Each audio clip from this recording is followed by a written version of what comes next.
140 سے 150 بڑے textile units بند ہو گئے ہیں پچھلے 1.5 سے 2 سالوں میں، جو کہ سب سے بڑے امپلائمنٹ جنریٹر تھے۔ ایک بڑا یونٹ لگنے میں 3 نسلیں لگ جاتی ہیں، اتنا آسان نہیں ہے یونٹ لگنا۔ ہم اس کو مذاق سمجھ رہے ہیں، یونٹ بند ہو گئے۔ ایس ایم ایز جتنے بھی ہیں اتنی high cost of doing business کی وجہ سے جنک یارڈ میں کنورٹ ہو گئی ہیں۔ Real estate sector totally collapse ہو گیا۔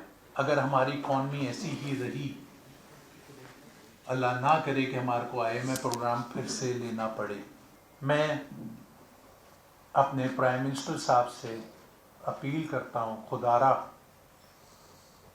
جلدی فیصلے کریں، جو بچ گئی ہے انڈسٹری اس کو بچا لیں، جو بند ہو گئی ہے وہ واپس نہیں چلے گی۔ اس کا حل ایک ہی ہے، اگر ہم نے اپنے ملک کی اکانومی کو بچانا ہے، انڈسٹریلائزیشن اور انڈسٹریلائزیشن ایمرجنسی، وہ بھی ایمرجنسی بیسس کے اوپر۔ جو انڈسٹری وینٹیلیٹر پہ پڑی ہوئی ہے اس کو بچا لیں، اس کو نکال دیں وینٹیلیٹر سے۔ جو بند ہو گئی ہے اب وہ واپس نہیں چل سکتی۔